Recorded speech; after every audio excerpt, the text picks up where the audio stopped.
Good morning दोस्तों, कैसे हैं आप सभी। आशा करते हैं कि आप बहुत ही अच्छे होंगे। आज हम लोग यूपी बोर्ड का ये मैराथन वाला सबसे अंतिम क्लास होगा, जिसमें सारे प्रश्न यूपी बोर्ड के आने वाले जो संभावित प्रश्न उसमें सम्मिलित होंगे। और उम्मीद है कि आज का ये क्लास आने वाले पेपर के लिए बहुत ही सहायक होगा। यूपी बोर्ड 2023 महामैराथन क्लास आर और पार की आज लड़ाई है। आज आपको हर हालत से लड़ाई करके और यूपी बोर्ड में परचम लहराना है। तो आज आपको मेरी पूरी वीडियो देखनी होगी और हम यहाँ पे पूरे 70 मार्क्स की बात करेंगे और सब्जेक्ट वाइज इसमें हम लोग पहले देख रहे हैं हिंदी के बहुविकल्पी प्रश्न जो बार बार एग्जामों में पूछे जाते हैं, उनसे संबंधित जितने भी प्रश्न हैं आज हम लोग इसको हल करेंगे। बहुविकल्पी प्रश्न पूछ लिया जाता है कि शुक्ल युग की कलावधि है, तो शुक्ल युग की जो कलावधि स्टार्ट हुई थी 1919 से 1938 तक। कब से कब तक चली थी? 1919 से लेकर के 1938 तक। दूसरा प्रश्न है शुक्ल युग के सशक्त आलोचक एवं निबंधकार का नाम है, तो कौन से शुक्ल युग के सशक्त निबंधकार थे? तो रामचंद्र शुक्ल जी। तीसरा प्रश्न है बार बार हर एक एग्जाम में पूछा जाता है, ये हिंदी का गद्य से संबंधित प्रश्न है। गद्य से ये संबंधित है जितना भी प्रश्न है।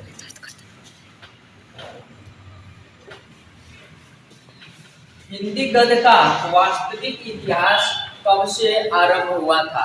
तो ये हुआ था हिंदी गद्य का जो वास्तविक इतिहास आरंभ किया गया था तो 1850 ईस्वी से स्टार्टिंग हुई थी। छायावोत्तर युग के प्रमुख कवि का नाम है, तो रामधारी सिंह दिनकर जी जो है वो छायावोत्तर युग के कवि है। कलम का सिपाही, कलम का सिपाही के लेखक है अमृत राय। कई बार प्रश्न में आ चुका है कि कलम के सिपाही के कौन लेखक हैं, तो अमृत राय है। वही ध्रुव स्वामिनी एक नाटक है, कभी कभी पूछ लिया जाता है कि ध्रुव स्वामिनी क्या है, किस विधा से संबंधित है? तो ध्रुव स्वामिनी एक नाटक है जिसके लेखक जयशंकर प्रसाद जी है। वही पूछ लिया जाता है अर्धनारीश्वर, बहुत ही फेमस प्रश्न ये भी है। अर्धनारीश्वर के लेखक हैं तो विष्णु प्रभाकर जी हैं जो अर्धनारीश्वर के लेखक हैं। वही गोदान तो एकदम प्रचलित उपन्यास है, ठीक ना।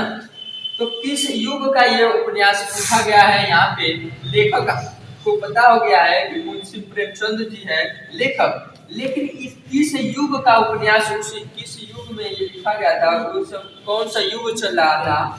तो ये शुक्ल युग का इतिहास उपन्यास रहा है। मेरी आत्मकथा जीवनी, मेरी आत्मकथा जीवनी के लेखक हैं तो डॉक्टर राजेंद्र प्रसाद जी हैं। ये कई बार अच्छे एग्जामों में पूछ लिया।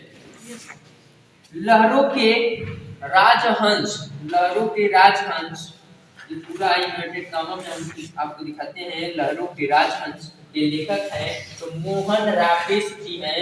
कई बार पूछा गया ये भी प्रश्न।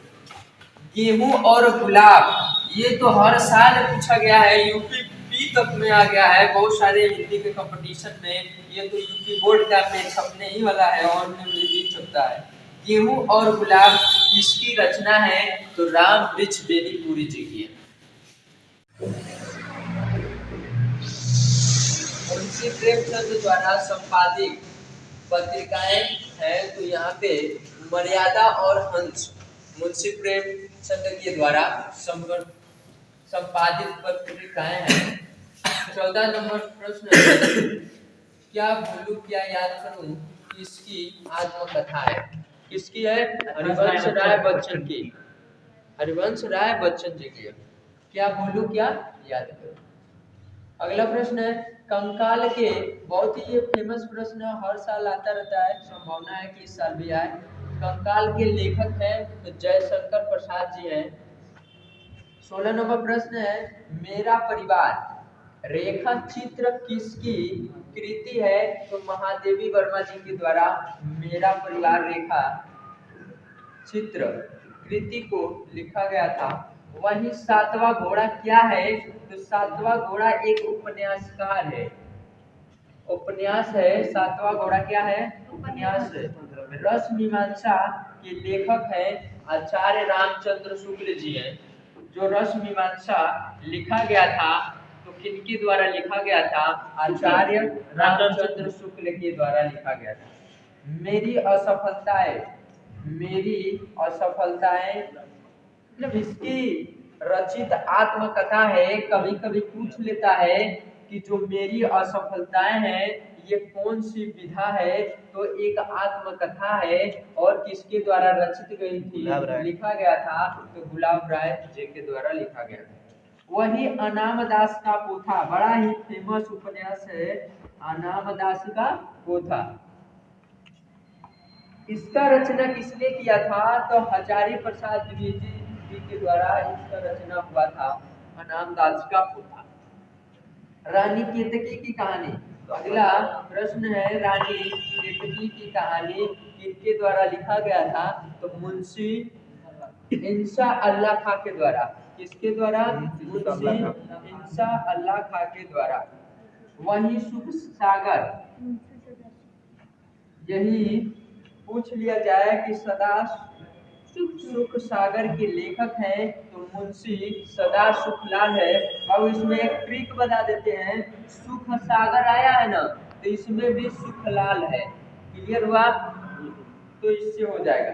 नासिकेतो उपाख्यान के लेखक है, बड़ा ही फेमस है। तो ये सदल मिश्र जी ने इसको लिखा था नासिकेतो उपाख्यान को। ठीक है। प्रेम सागर के लेखक हैं तो लल्लू लाल जी हैं। वही 25वां प्रश्न है हमारा कि चंद्रकांता के लेखक है तो बड़ा ही फेमस ये भी प्रश्न है चंद्रकांता। प्रीवियस ईयर पेपर में पूछा गया था हिंदी के, तो इसके लेखक कौन है? देवकी नंदन खत्री जी हैं। वही अंतिम प्रश्न है 26 नंबर, शकुंतला के लेखक है। ये भी बड़ा ही फेमस प्रश्न है, कई बार कंपटीशनों में ये छप गया है प्रश्न। तो इसके लेखक राम लक्ष्मण सिंह जी हैं। राम लक्ष्मण सिंह जी हैं शकुंतला के लेखक। इंदुमती के लेखक हैं तो किशोरी लाल जी हैं।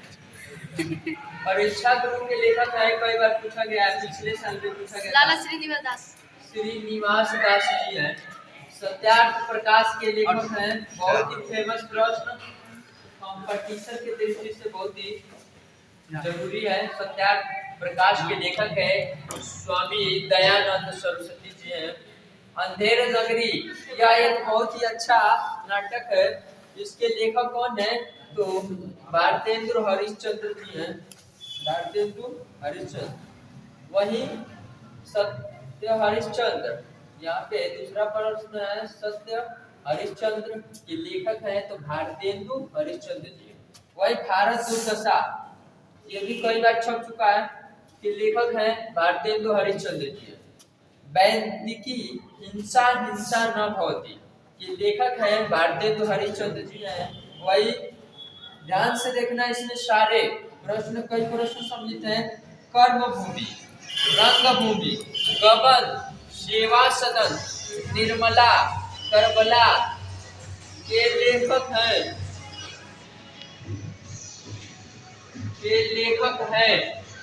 मुंशी प्रेमचंद्र जी हैं। कई प्रश्न सम्मिलित हैं, एक बार और।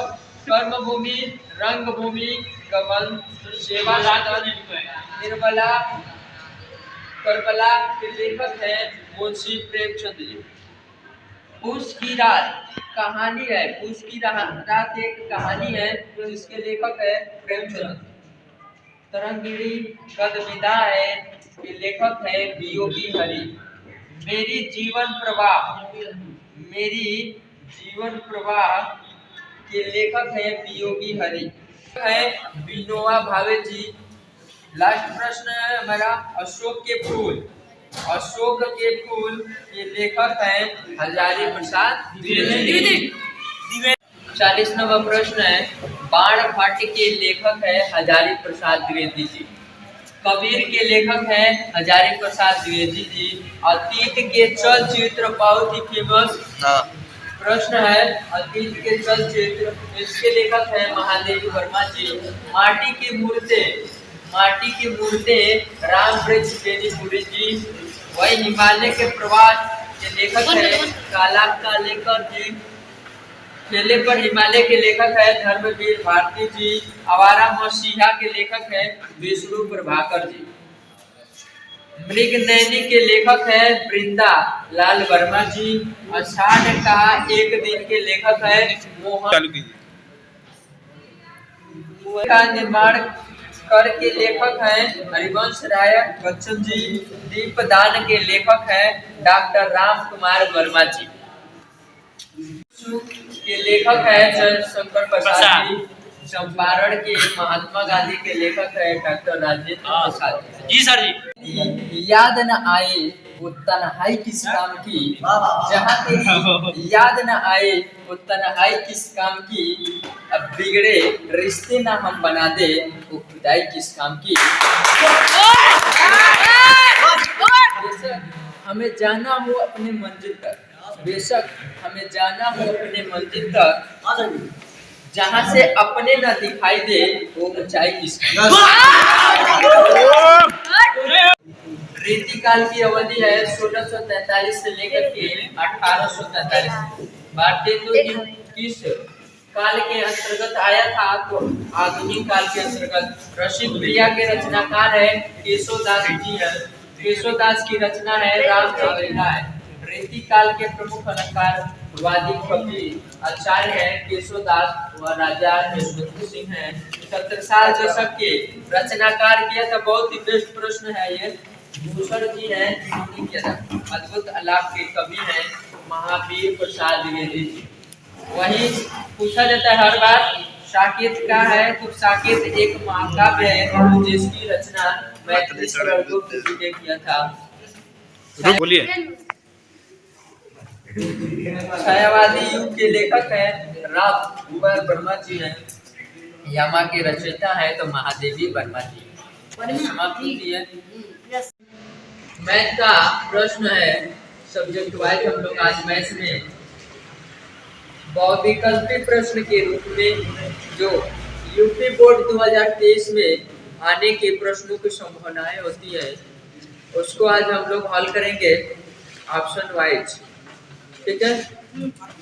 और इसको जानेंगे। पहली संख्या है 216 और 32 का मौसम पूछा गया है। संख्या है 616 और 32 का मौसम पूछा गया है। तो मौसम हम निकालते हैं 32 और 616।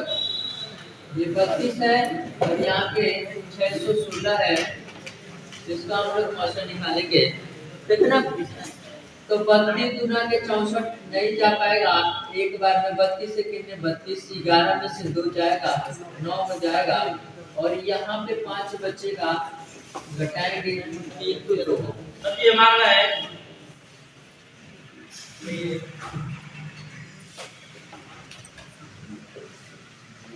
ये भाग नहीं जाएगा तो 6 उतार लेंगे और फिर देखेंगे 32 से लगभग कितने बार में जा सकता है। तो हमको लग रहा है 9 3 27 9 गुना के 18, तो 9 बार में चला जाएगा। 9 गुना के 18 9 3 27 1 28, फिर घटाएंगे तो 16 में से 8 जाएगा 8 होगा।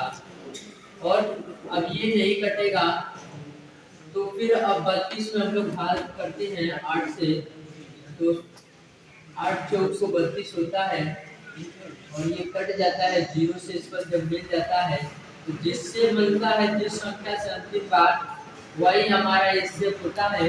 तो इन दोनों का आंसर जो हो जाएगा मौसम विकल्प के रूप में दिया होगा ऑप्शन में 8, वो हमारा सही हो जाएगा। द्वारा किस विधि से हल करेंगे तो देखते हैं। सभी लोग ध्यान से बस देखें। ये 616 होता है, एक रूल होता है इसका यूक्लिड का, भाज्य बराबर भाजक भागफल प्लस में होता है शेषफल।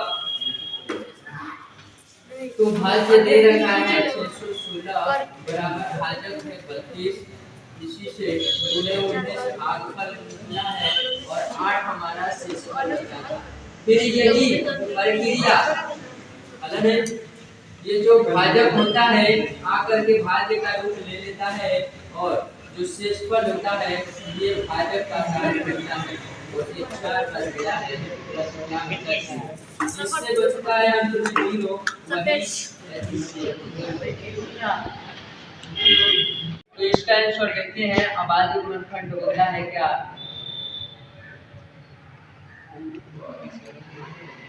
अभाज्य गुणनखंड के रूप में 140 का हम लोग फैक्टर करेंगे।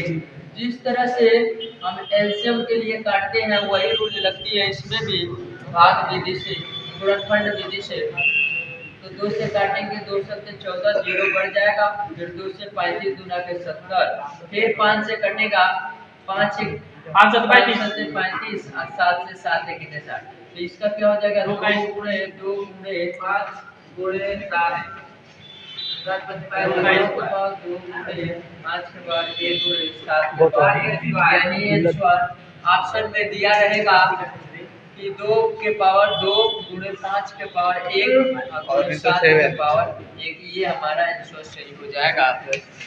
25 को घातांक के रूप में व्यक्त करना है तो 3150 को हम घातांक के रूप में देखते हैं क्या होगा। प्रश्न है हमारा 3150 25 जिसे हमें घातांक के रूप में व्यक्त करना है। घातांक के रूप में देखते हैं कितने घाते निकल के आती हैं इसका, तो फैक्टर किया जाएगा। ठीक है, तो अगर संख्या कोई दी गई संख्या है उसके अंत में 5 है 0 है तो संख्याएं हमेशा 5 से डिवाइड होती हैं। तो यहाँ पे 5 दिया गया है तो जाहिर सी बात है 2 3 से होगा नहीं, तो हम 5 से ही डिवाइड करेंगे। 5 6 30 5 6 30 5 6 5 25 25। फिर 5 से काटेंगे, 5 से कितने 5 होगा, 5 गुना के 10 5 फिर 5 से 5 गुना के 10 5 25 25। फिर 5 से 5 25 25 और 5 कितने 5। ये इसका फैक्टर होगा 1 2 3 4 5। इसको घात के रूप में व्यक्त करेंगे तो 5 के पावर 5 यहाँ पे ऑप्शन में दिया जाएगा। एक ऑप्शन ऐसा होगा जो 5 के 5 पावर होगा, एक ऐसा ऑप्शन होगा तो 5 के पावर 5 होगा। यही घात के रूप में व्यक्त हो जाएगा, यही इसका घातांक होगा। 306 और 657 का एचसीएफ दिया गया है कि 9 है, तब संख्या 306 और संख्या 657 का लॉसम पूछा गया है। तो हम लोग लॉसम निकालने के लिए बहुत ही अच्छा एक विधि का प्रयोग करेंगे। एचसीएफ कैसे होता है? तो होता है पहली संख्या दूसरी संख्या गुणे दूसरी संख्या बराबर लॉसम गुणे मौसम। हर बार इस तरह का प्रश्न एक क्वेश्चन या 2 क्वेश्चन प्रश्न पूछ ही लिया जाता है।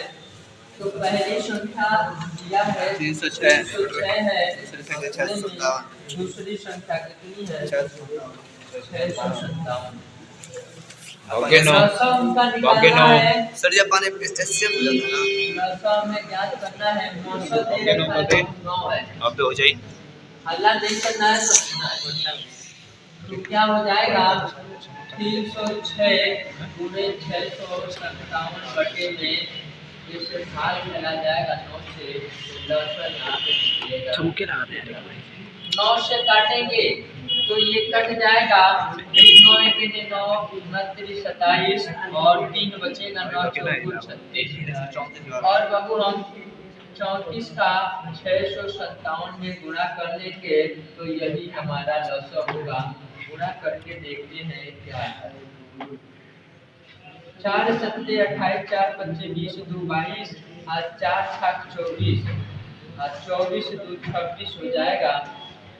फिर 3 सत्ते 21 3 पंचे 15 2 17 3 छक्के 18 1 19 हो जाएगा। तो 8 3 3 9 10 12 और 1 हाथ से 2, यानी कि 22 333 कहीं ना कहीं ऑप्शन में देखने को मिलेगा।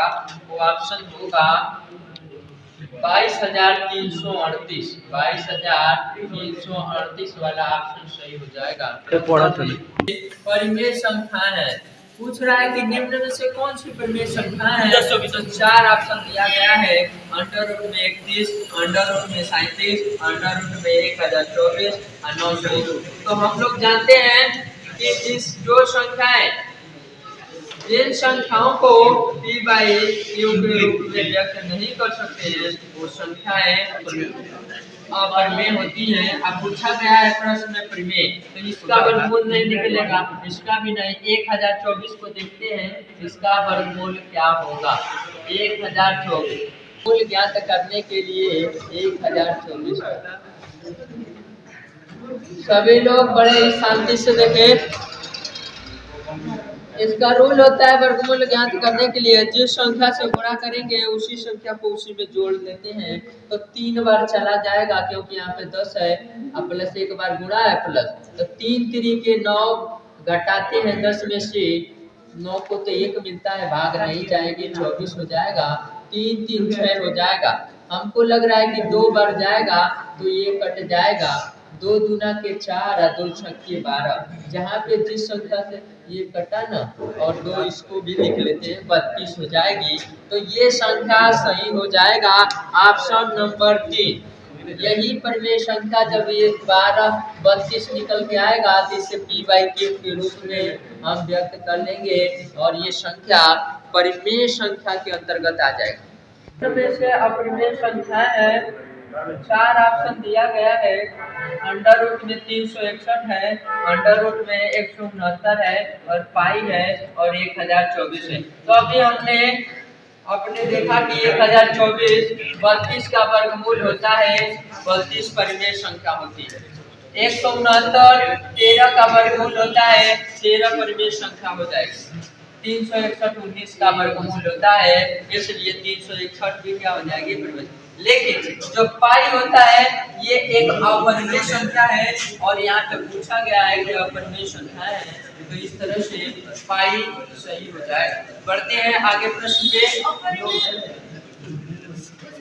पाई क्या है फिर पूछ लिया गया है प्रश्न। ये पार्ट टेक्निक में भी छपा था 2018 में कि पाई क्या है। तो पाई अभी हमने जाना ये संख्या में होती है, इस तरह से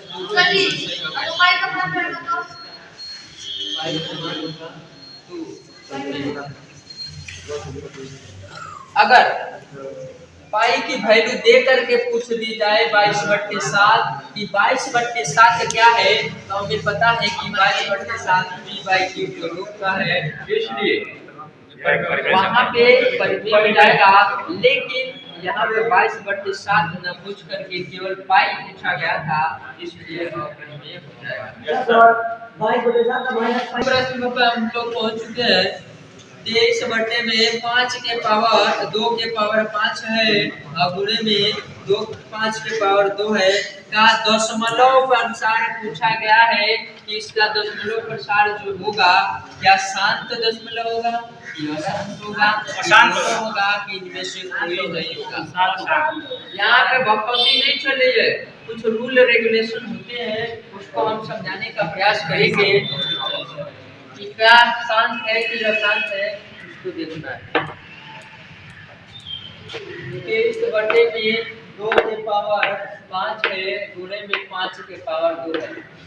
शांत और अशांत जांच करने के लिए रूल होती है, सभी लोग ध्यान से देखें। शांत दशमलव व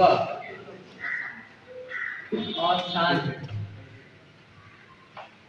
दशमलव को दशमलव लिखे, दशमलव को बिना भाग देने,